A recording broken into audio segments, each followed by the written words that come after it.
তোমার চোখের মায়ায় পড়ে গেছি মায়াবতী, কি আছে তোমার ওই ডাগর ডাগর চোখে।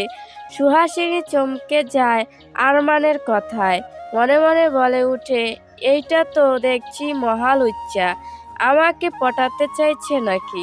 বাপসাপ দেখে তো তেমনটাই মনে হচ্ছে। সুহাসিনী একটু দূরে গিয়ে বলে, এই যে মিস্টার, আমার থেকে যত দূরে থাকবেন ততই আমার জন্য ভালো হবে মনে করি। আর শোনেন, আপনার এসব মিষ্টি মিষ্টি কথা অন্য কোথাও গিয়ে বলেন, আমার কাছে এসব মিষ্টি কথায় চিড়ে ভিজবে না। আমি ভালো করেই জানি দুষ্টু লোকের মিষ্টি কথা, আপনাকে আমার ভালো করে চেনা আছে। এই বলে এক মুহূর্ত দাঁড়ায় না সুহাসিনী, সেই স্থান ত্যাগ করে।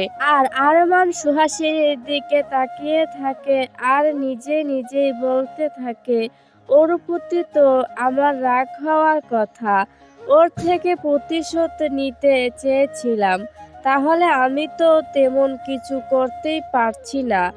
কেমন জানি ওর চোখের দিকে, ওর মায়াবী মুখটার দিকে তাকালে সব ভুলে যাই। এর আগে তো এমন হয়নি। সুহাসিনী কাছে আসলে বুকের হৃৎপিণ্ডটা দ্রুত গতিতে বিট করতে থাকে। এমন তো এর আগে কোনো মেয়ের কাছে গেলে হয়নি। তাহলে সুহাসিনীকে দেখার পর থেকে আমার সাথে এমন হচ্ছে কেন? একে একে সুহাসিনীর সব পরীক্ষা শেষ হয়ে যায়। আর এই কয়েকদিন আরমান সুহাসিনীকে কোনো প্রকার বিরক্ত করেনি, এমনকি সামনেও যায়নি, কিন্তু আড়াল থেকে দেখছে। যদিও সে অনেকবার নিজেকে বিরত রাখতে চেয়েছে, কিন্তু তার মন কিছুতেই মানতে চায়নি। সে পারছিল না সুহাসিনীকে না দেখে থাকতে। কেমন পাগল পাগল লাগতো তার। তাই প্রতিদিন চলে যেত সুহাসিনীকে এক নজর দেখার জন্য, তবে তা আড়াল থেকে। ওইদিকে আরমানকে এতদিন দেখতে না পেয়ে সুহাসিনীর যেন খুব খুশি লাগছে।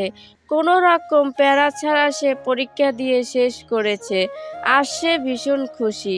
সুহাসিনীর পরীক্ষা ভীষণ ভালো হয়েছে। সুহাসিনী আর সাবরিনা হেসে হেসে বের হচ্ছে স্কুল থেকে। হঠাৎ একটা ছেলে সুহাসিনীর সামনে এসে হাঁটু গেড়ে বসে পড়ে, হাতে তার একটি গোলাপ। হঠাৎ এমন হওয়ায় সুহাসিনী আর সাবরিন দুজনেই ঘাবড়ে যায়। তারপর ছেলেটার দিকে তীক্ষ্ণ নজরে তাকায়। ছেলেটা ঠোঁটের কোণে মুচকি হাসি রেখা ফুটিয়ে বলতে শুরু করে, জানো, পৃথিবীতে অনেক মানুষ আসে যায়, কিন্তু কিছু মানুষ থাকে যারা অজান্তে কারো জীবনের সবচেয়ে সুন্দর অভ্যাস হয়ে যায়। তুমি ঠিক তেমনি একজন। প্রথমে ভেবেছিলাম তুমি আমার জীবনের একটা সাধারণ পরিচয় মাত্র, কিন্তু ধীরে ধীরে বুঝলাম তুমি আমার প্রতিটা সকাল, প্রতিটা রাত, প্রতিটা চিন্তার সাথে জড়িয়ে গেছো। তোমার হাসি দেখলে আমার সব কষ্ট ভুলে যাই। তোমার কণ্ঠ শুনলে মনে হয় পৃথিবীটা হঠাৎ করেই অনেক শান্ত হয়ে গেছে। আমি জানি না আমি তোমার জন্য কতটা যোগ্য, কিন্তু একটা কথা খুব ভালো করে জানি, আমি তোমাকে ভীষণ ভালোবাসি। আমি চাই তোমার হাসির কারণ হতে, তোমার কষ্টের সময় পাশে দাঁড়াতে, আর জীবনের শেষ দিন পর্যন্ত তোমার হাতটা ধরে রাখতে। তুমি কি আমার হবে মায়াপরী? তুমি কি আমার হবে? সুহাসিনী এরকম পরিস্থিতিতে পড়ে ওর খুব অস্বস্তি হচ্ছে। অন্যদিকে আড়ালে কেউ একজন রাগী দৃষ্টিতে তাদের দিকেই তাকিয়ে আছে।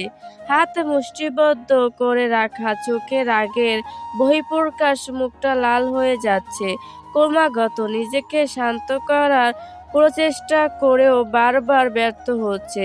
কেন এমন হচ্ছে সে নিজেও বুঝতে পারছে না, কিন্তু সে ওই ছেলেটাকে কিছুতেই মেনে নিতে পারছে না। সুহাসিনীর পাশে বুকের বাম পাশে এক অসহ্য যন্ত্রণা হচ্ছে।